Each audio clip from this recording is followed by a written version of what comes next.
All right, in this video, I am going to go over how to handle fuzz inside of Renderman. So in this file, I have a couple materials set up. So I'm going to be using a few different setups just to show you how you can manipulate the fuzz attribute to be a little bit more interesting than just turning it on. But first, before we do that, let's go ahead and talk about it and its base parameters. So here I have this material set up. I just have a basic VDev rig where I have a HDRI panorama image here, under here, and then I also have a backlight light just so we can get a little bit of backlighting, just so it can hit certain lighting angles. All right, so here I'm just using a basic like really dark diffuse. I'm using physical mode with just the default refractive index for the specular, turn to edge roughness all the way up. And so this is my current setup without fuzz. So it's just a pretty rough material. Let's go ahead and I could probably go ahead and render this whole thing just so we can see it all together. But I'm going to crop render just because sometimes cleaning it up takes a while. All right, so this is just kind of like your rough plasticky material, and we could go ahead and throw on some like, thread material or thread like patterns and textures to break this up, and it could feel pretty believably like cloth, but there's usually a point where those edges don't quite hit that fuzziness. And let me go ahead and bring up a reference. Okay, here's some examples. So on a lot of fabrics, especially, but it can show up on other materials, you'll notice that there's a bit of like a soft edge highlighting, more so than you'll see on other objects. So look at the curved, turning away from us edges of this piece of fabric, and you'll notice it a lot on like folds and things like that, right? Where along the edges that are kind of turning away from you, they start to pick up a little bit more light, and but it looks like a soft fuzzy. And so that's pretty much just because on a small level, the most fabrics are made up of like tiny hairs, right? Like they're tiny threads, and at a certain level they start to break down and get kind of fuzzy, and they start to stick up off the surface, and then those little hairs start to catch light, and all those hairs catching light together kind of creates this effect, right? So these are all little tiny fuzzy hairs that are catching backlighting, and the lighting scattering through it, and so it kind of gives it this like soft halo effect across the whole surface. You can see this on here too, right? Like along the edges of this coat, you're starting to see it like when things are kind of turning away from you. Same thing here, right? In this case, some of this is a little bit artificially, due to lighting, right? But you can see there's a lot of like this kind of soft wrapping to it, which in a lot of cases when you're doing fabric-y materials, and it can even be things like canvas or twine or rope, it gives it a softer look, right? And it doesn't look so hard. So that's what we're gonna kind of be simulating. Okay, so let's go back into Maya. All right. So here's my material, just for, testing, or for like kind of keeping things similar-ish to our target. Right here is kind of like a really broad roughness that I might use overall for my specular roughness on like a piece of fabric. And so what I'm going to do is I'm going to go ahead and snapshot this. So command snapshot it just so we have something to compare it to. And so let's go ahead and turn on fuzz. So if we go down here, you'll find fuzz, and fuzz has this little advanced tab too. So basically when we turn it on, we bring the gain up to 1, and we go ahead and set the color to white. You'll see that there's an extra little like kind of fuzzy specularity kind of wrapping around it. And to make it a little bit simpler, I went ahead and threw it on the sphere. So here's with just my material without that fuzz attribute, and here's with that fuzz attribute turned on. So you can see it gives us this extra edge specular reflection. You can see it's still being affected by the lighting, right? Like my environment light's a little bit more complicated, so you can see we don't get quite as much of a response right there. But it is very much kind of like a fake. But what it is, it's another specular reflection lobe. So we have like our normal specular reflections, but then we have things like clear coat if you want to do like a varnish or some kind of ceramic glaze. And so inside of Renderman, you can build up a lot of different reflections on top of each other. And fuzz is just one of those. It adds on top of it. So the main attributes we're going to be working with is gain just turns it on and off. And usually I don't texture map that. I don't modulate that. Color is going to be the brightness or saturation of it, right? So we could give it a color, and so we can tint it. So if we have like a colored fabric, we might want to tint it similar to this, but we don't want to make it too saturated, but we'll come back to that later.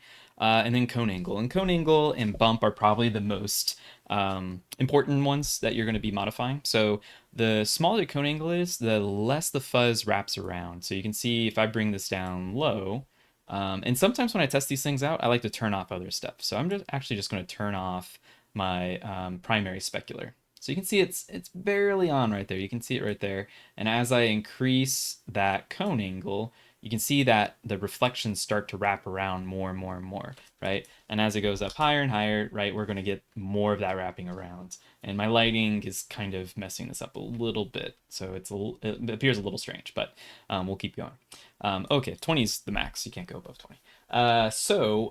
You'll notice that the higher this cone angle is, the softer the material starts to look. And this can probably give you some ideas in terms of like how you might be able to use this for maybe like dust, right? Like if you wanted something to feel chalky or dusty, like dry dirt or mud, that can help kind of simulate that effect as well. Just, simulating tiny pieces of particles that give it a dry feeling. Okay, so that cone angle is going to be like how prominent and how far spread that fuzz is. Okay, so the other thing we can do is we can bump map it, right? So I'll go ahead and grab we won't worry too much about what it's going on over here. I'm just going to add this in here. We'll worry about that later. So I'll just go ahead and add them in here. So I've created this texture map, and I'm just going to go ahead and plug this into the bump map, right?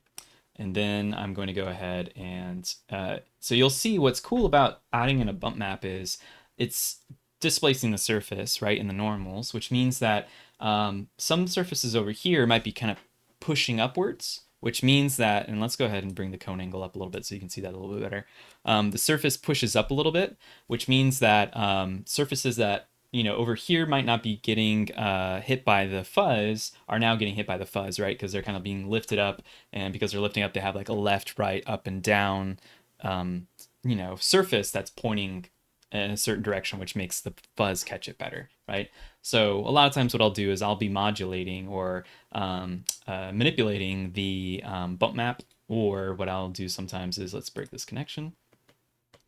Let's go ahead and command snapshot this. Or I will go ahead and modulate the cone angle. So let's actually go ahead and go over to this other one. I'm going to go ahead and add this material to this object. So we're going to select this object, and I'm going to go ahead and assign this one, assign material to selection. And so here you can see I've kind of just done a little bit of texturing inside of Renderman. So this isn't done through Substance Painter, it's just done through procedurals, right? So you can see I have over here, and I won't go too much into detail on how these are working, just because they're not important to this right now, because you can make your own texture maps.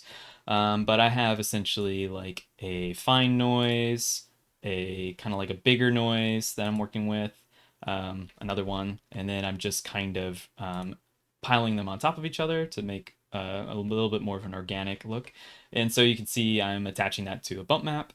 I'm also affecting my specular roughness, my main specular roughness, and then I'm also modulating the color of my fuzz, right? So remember, on our fuzz we have color, which is our brightness of our fuzz attribute, and you can think of it as like turning on and off the fuzz attribute. We have cone angle, which is how broad or how sharp the reflections are, or essentially how far down into the surface or like across to the front faces does it kind of continue. And then we have bump, which just gives a little bit of surface noise or whatever pattern you plug into to the fuzz attribute by itself, right? So that anything you plug into the bump isn't really like affecting your main normal maps, right? You can have a normal map for your main texture map for your main material, but then you could also have separate bump maps for different material attributes. It's very common. So you'll notice the one thing I didn't show here is the fuzz cone angle. And you'll notice if you look at this, the fuzz cone angle looks like it's just nothing, right? But down here I have what's called the pixel readout. So you'll notice a pixel readout, all it does is when you hover over something, shows you the color, and it says RGB and alpha values. So if I went ahead and just showed this right here, right, you'll see when I hover over this, it gets very low, almost like a black color. Sorry, these are so small, right? Those numbers get really low. The red, green, and blue. It's grayscale, so the red, green, blue are always going to be the exact same as each other, right? And then when I hover over something brighter, you can see it gets closer to 1, right? It gives you very light gray, right? So if I come over here to that fuzz cone angle and hover over this, you'll see that these values are outside of 0 to 1. So as soon as you go past 1 or below 0, you can't really see the values. But I know that there's a texture map plugged into. And so the reason why I did that is because for our cone angles, if we go back to look at this material, right, over here, our cone angle is usually going above 1, right? It's a lot of times you'll be like somewhere around 8 to 15, sometimes up to 20. So we need to plug in our texture map to get into this attribute, but we don't need 0 to 1 values, right? Because most texture maps, if you just plug them straight into the attribute, it can only go from 0 to 1, right? So if the something like roughness, right, that's no big deal because roughness goes from 0 to 1, so that's perfect. But for something like cone angle or something else, those values don't really work, right? Another example would be subsurface mean free path distance, right? Mean free path distance frequently goes above 1, right? So in order to get that to work, and still use your texture maps, what we do is we use a remap node. So remap node is essentially Renderman's way of remapping your values, your grayscale values, like using a levels node inside of Substance Painter or Photoshop, and essentially lets you just change the values.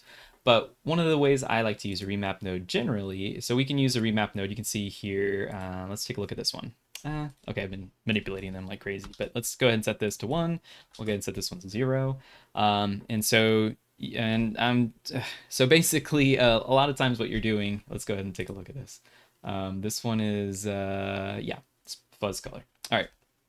So you can change the input min and max, which essentially is going to change contrast, right? So this is like kind of what that texture map already looks like. If I bring those min and max closer together, you get like a higher contrast image. So that's just a pro tip. And so if I set that back to 0, and then the bias and gain are going to set the mid values. So you'll still have black values and still have white values, but your mid values are going to be shifting darker, right? So you can still see I have some bright values, but most of my mid values are shifting towards darker.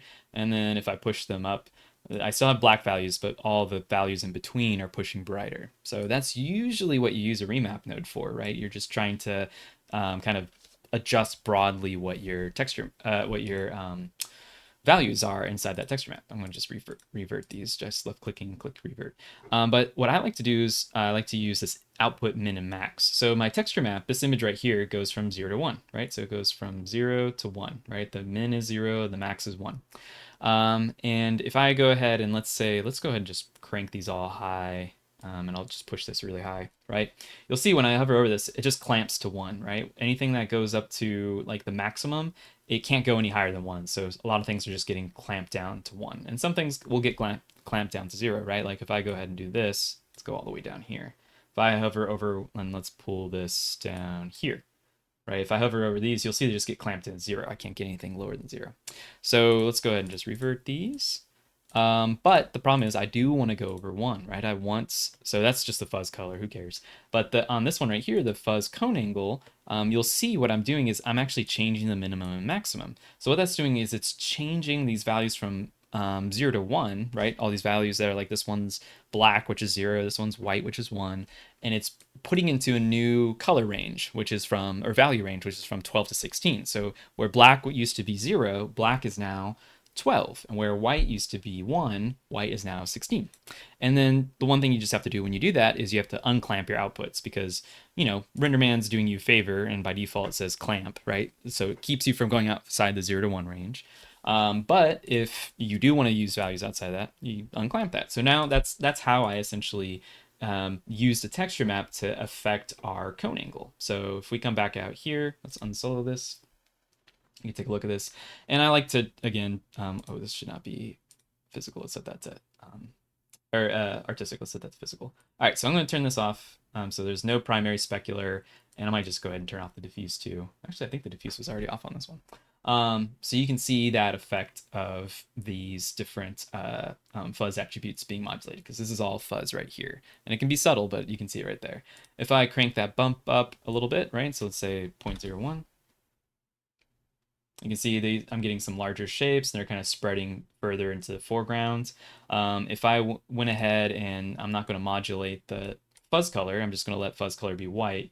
You can see it's pretty even. Let's bring the fuzz bump. I'll just disable it for now. And we're just going to look at the fuzz cone angle. So this is just modulating the fuzz cone angle. So you can see here, if I move this, you can see there's like this really, really subtle breakup. So if you wanted like something really subtle, like a velvety kind of material or something like that, you don't want like something really bumpy and noisy, this can be a really nice way of just getting some like noise and texture into your fuzz. So you still got that edge wrapping, but then, you know, that edge specular wrap from the fuzz attribute, but it's not just constant, right? Because if I got rid of that fuzz cone angle, it would just be a flat value. And let's go to the here and set that closer to something like 17. Right? And if we let it resolve long enough, it's hard sometimes with noise, right? Like it's hard to tell if it's going to be sampling noise, right? Like your render is still like working on it, or if it's actually a texture map. But you can see that's just like really, really broad and really, really boring, right? It just feels really flat and artificial. So using your texture maps to plug into those fuzz attributes can be really beneficial. So let's go ahead and plug that cone angle back in here. So result R, and then we'll find fuzz cone angle. Some of these are kind of annoying to find because they're not in, here we go, they're not in alphabetical order. So we'll go ahead and plug that in. So that just gives a little bit of variety. The greater the difference, right, in the black and white values. So if I bring the input min or output min down low, we'll get like a higher contrast kind of like effect, right? So you'll see like more splotchy textured kind of look, right? Let's go ahead and bring this up to like 20. Remember, the fuzz can't go above 20, so even if I push that higher than fuzz cone angle higher than 20, it's going to clamp at 20. But you can see that gives me like it's kind of cool. It gives me like a really, really noisy effect. But it's all based on like, you know, whatever image you're putting in. And in Substance Painter, so let's go ahead and I'll go ahead and show you this other material I have. And it's actually not meant for this object, so I'll go switch back to the other object. All right, so here I have this kind of preview sphere. I threw on just like some kind of some maps I made inside of Substance Painter. It's not a great looking material, to be completely honest. And I need to change like some of the specularity, so like that specular roughness is a little too, you know, a little too glossy, so I might just make that a little bit rougher. And I'm also using subsurface scattering. The reason why I'm using subsurface scattering is so that the little shadowy shapes that you get from the normal and the displacement map are kind of softened out, so it's not so crunchy. But on this one right here, I actually created a texture map for this, and I think I have my fuzz off right now, so I can just go ahead and turn that on. So we'll go ahead and let that render. And I think I actually have some renders so you can kind of see the effect of it off and on, right? So here is with, I think I have the same, I do have it on, but it's very low right here. And right here I have it on, which I would have to play with it, probably give it a little bit more noise, but it kind of feels a little bit like dusty. But it definitely is giving it a softening look compared to this one, which feels a lot harder, right? So we'll come back down to this one. And if I look at that texture map for the fuzz, right here, this is what my texture map is. Very similar to what I made inside of Renderman, but if you come here, I can show you kind of how I built that up. So essentially what I did was I just made, so here's my material. Let's go back to material. Okay, that's, oh, right, sorry, I was building these on top of each other. So it's not this one, it's this one. All right, so here's my material, right? And I just put a little color break up in there just because it was super flat without it. All right, so it was just a preset I was using. And then right here, so I exported those texture maps out. And then what I did was I went ahead and I made a mask. So I'm just gonna look at the color channel, right? And so I'm making a mask that I'm gonna use as a utility inside of Renderman, right? So Substance Painter is not gonna always export out the maps you need them, and so sometimes you just create a mask for the express purpose that you're gonna export it out as a flat image and then use it on your own inside of Renderman. So in this case, I just kind of made this fill layer, right, which I just made it black, and then I added like a white fill, right? So you can see here I added a white fill to the actual layer itself, right? You could do this also by, you know, creating a black fill layer and then putting a white fill layer above it and doing masking, all that stuff, whatever. So I just, you know, turned it to screen mode because I guess it doesn't really matter. And then what I did was I just did a little blur slope, and that just kind of softened them up to be a little bit fuzzier shapes, because I think I was getting a little bit, it's getting a little too like grungy, so I just made them a little fuzzier. And then I just started layering up other texture maps. So I put on like a dirt node, and then I found this other node called grunge fluff, which is kind of cool. And then I put on this like fur node, just kind of get some like hairier shapes in there. And I should spend a little bit more time with this, but I was just doing this for this example. And then I kind of wanted to get a little bit more contrast and breakup in it. So I just went ahead and created a dirt layer, and I'm just multiplying it out, right? So I'm just blending these all together. So this is what this layer looks like, and I'm subtracting or multiplying all these darker spots onto the stuff below. So if I set this multiply, right, it's going to eat away at the layers below. And so then what I did was I went ahead and export textures, and I created a new template. So I just clicked plus, and I have this. I essentially have it in here for all future purposes. I just made this one and I saved it. It's called I can just call the template export single, and all it does is it takes all the color information, like my color channel. I guess I could have changed this to just base color, and then I plugged it into this and just named it mask. And then I just come in here, and based on what I'm trying to do, like if I'm making like a I don't know, like a subsurface scattering mask, or if I'm making like a clear coat mask or something like that, I would just name it that. And I like having this mask name just because some of the auto naming or auto texture conversion features, like Renderman's texture manager, when it sees the word mask, it knows what to do with it. Anyways, so I did that, and then I'll do like, you'll see I loaded in the output template, or that template that I saved, and exported that out, and it gave me a single mask image. And that's just separate. And then I just hide that, and then, then I can go ahead and export the rest of these export textures, the rest of these out with, my Pixar surface template. So Pixar surface. And knowing how to manipulate this is great. So yeah, so that's broadly, that's a lot of details and a lot of little stuff, but that's broadly how I've used Fuzz in the past, and how Fuzz works is we're essentially just taking our material, and we're adding this extra specular component on top, a specular lobe on top of our material, and it primarily affects very broadly, very softly, the edges of our objects. So it uses these material parameters here. Let's go ahead and select this object and assign this material. Oh, come on. Here we go.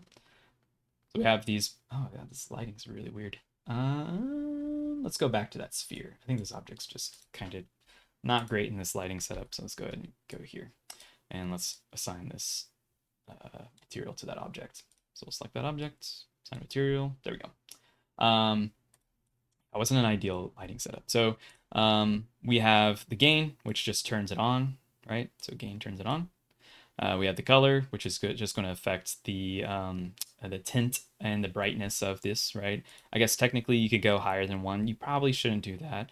You want to generally work with these kind of values here, because these are going to be like max and min that you really should have. So if I turn off color management, this is actually the max value 1, but you could technically go higher than that. You can set it to like 4, and it gets really bright, but that's not very physically that's not physically based, and you should always be physically based. Anyways, so that's color, and then cone angle is like how far that spread is. And the one thing I didn't do on the other one, so if I take that small weave, let's go ahead and hide this one and show this preview sphere, and bring back that my actual textured material is, I would go ahead and just go ahead and tint it. So what we could do here is we'll see that this is a map right here.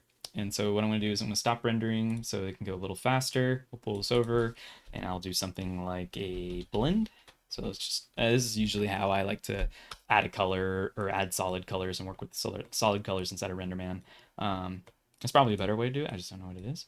So I'll come over here, and then I'll just go ahead and set this to like a color similar to whatever my color map is.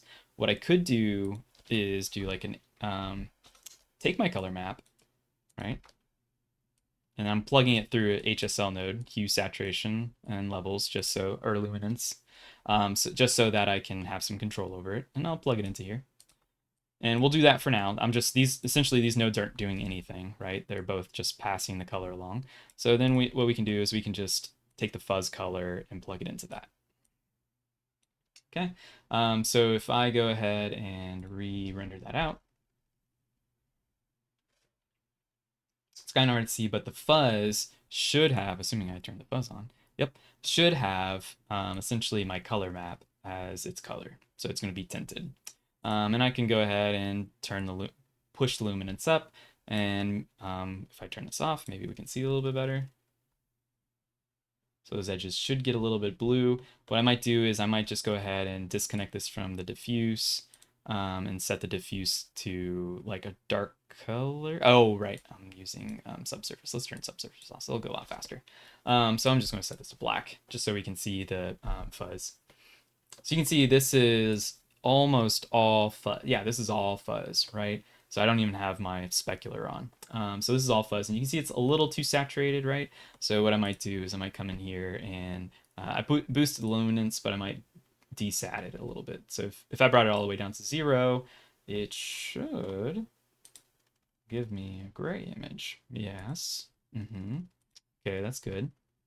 I am doing something wrong. Let me just double check this. So this is, yep, okay. And I'm going to go ahead and unsolo that. And that should not be blue.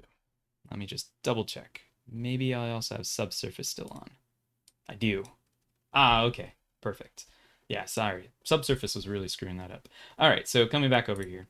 So if this is the fuzz attribute, this is the values. The values are a little too dark. I wish I can, maybe I can push this a little bit higher.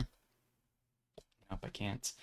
So that's the one thing is my diffuse values just might be a little too dark for this one. So let's do another HSL.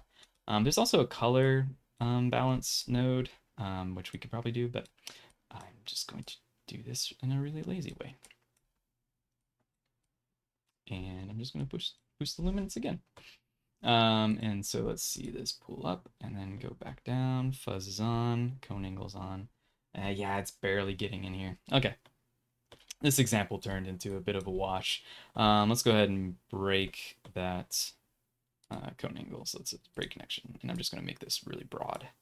So we can hopefully get it. And then for the bump, let's just go ahead and re-enable that. There we go. You can see that a little bit better.